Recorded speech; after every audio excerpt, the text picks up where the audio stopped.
Hoffer. The Passion Mind.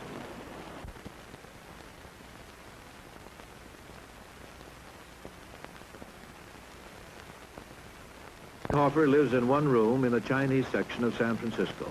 No telephone, no or TV, no easy chair. His own files and a few books, a folding bed. Retired now as a longshoreman, he walks almost every day through Golden Gate Park, about 2.5 miles. He sees or hears some little thing. An idea begins to be born.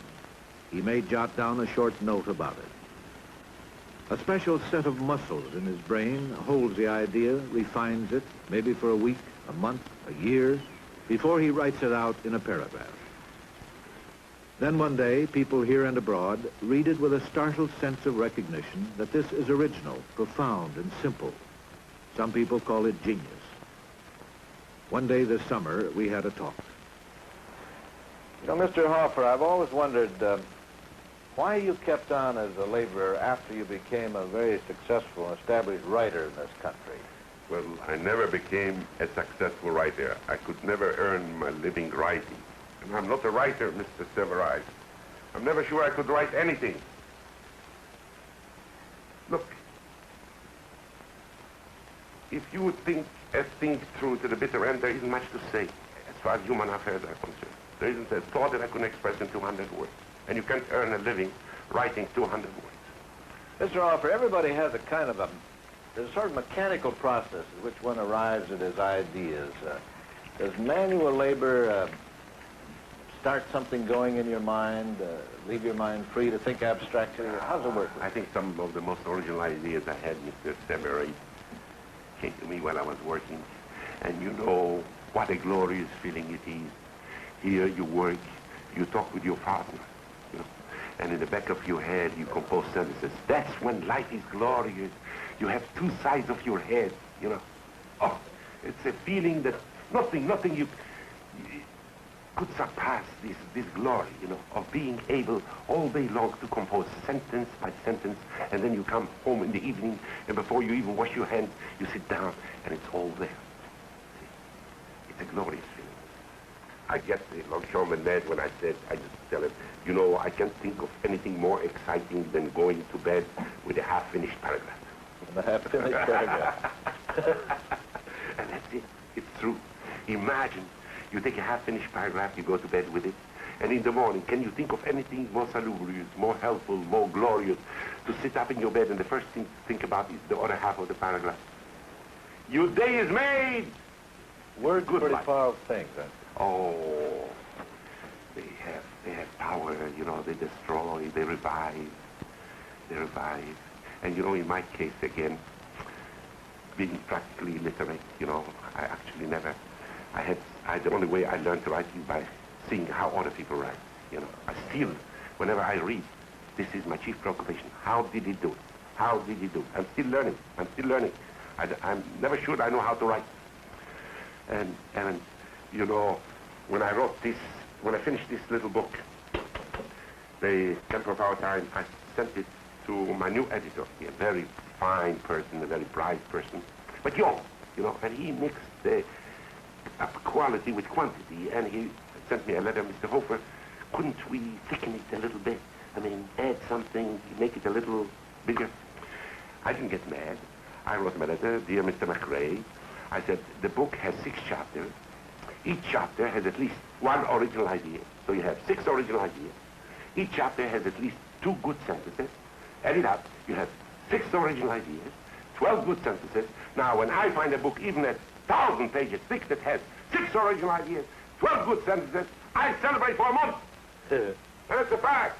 Sure. See, right now as I'm getting older, how hard it is to find anything that will touch you. If I get just one little sentence in my little book, I'll remember the book to the end of my life. Well, now, how do your friends on the waterfront really look at you, knowing you write books? Oh, every longshoreman knows that if he tried hard enough, he could write like Shakespeare. Everybody will. How often have I been told by a longshoreman that if they did what I do, which is that the moment there is no word, you have your nose in the printed matter. They could write, too. No, but when I was young and used to work in gangs and teams and one thing or another, the idea that I was a kind of a kid writer, newspaper man, a pseudo-intellectual or something, that used to create a certain alienation with fellas. But I am one of them. They know that I am one of them. See?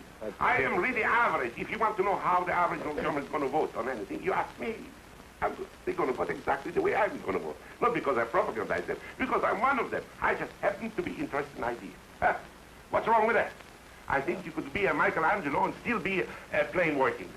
See? This is what I am. And they know that no matter how many books I write, I'm still one of them. All my reactions, there's never been a feeling of separation.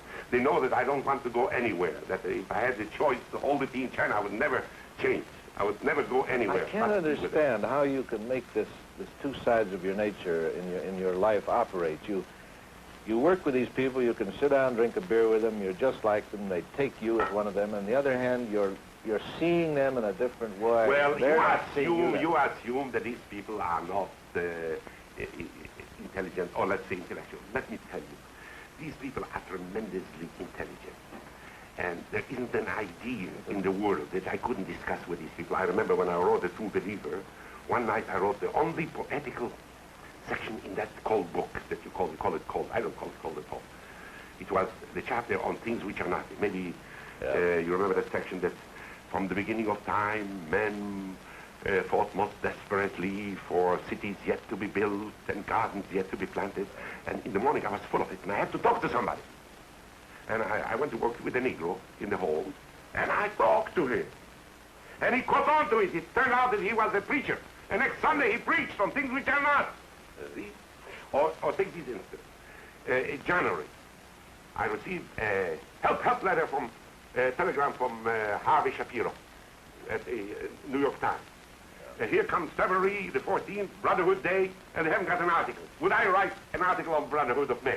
Well, I never thought about Brotherhood of Men. Never had that thought of it. Now, I like Harvey Shapiro. See, if I can do anything for him, I'll do it. And so I started to think on it, and I had the first sentence. The first sentence read, it's much easier to love humanity as a whole than to love one's neighbor. And so my article was not going to be about the Brotherhood of Men, but the love of neighbor. Now, every longshoreman is a neighbor. Yeah. So I had to find out what it takes to love your neighbor. And that whole article was discussed on the company's time, right under the hook, on the stringers. And they wrote it.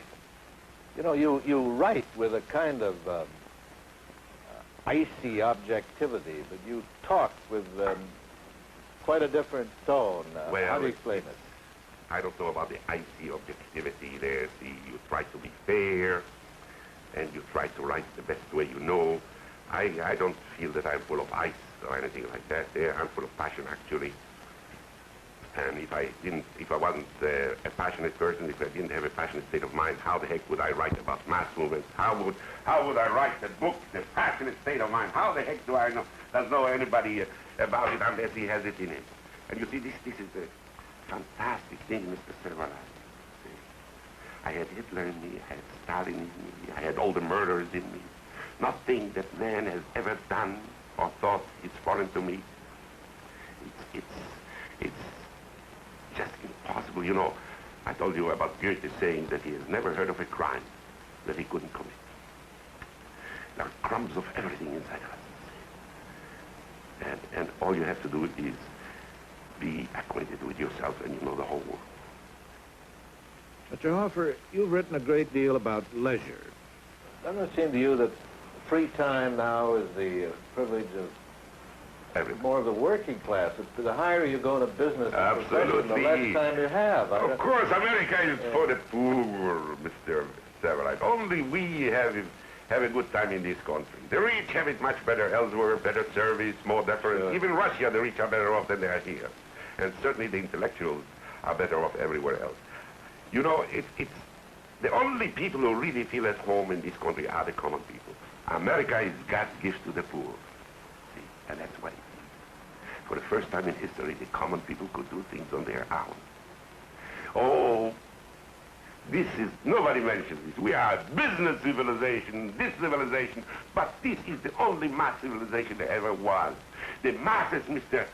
Severide, eloped with history to America, and we have been living in common law marriage with it, you know, without the incantations of the intellectuals there.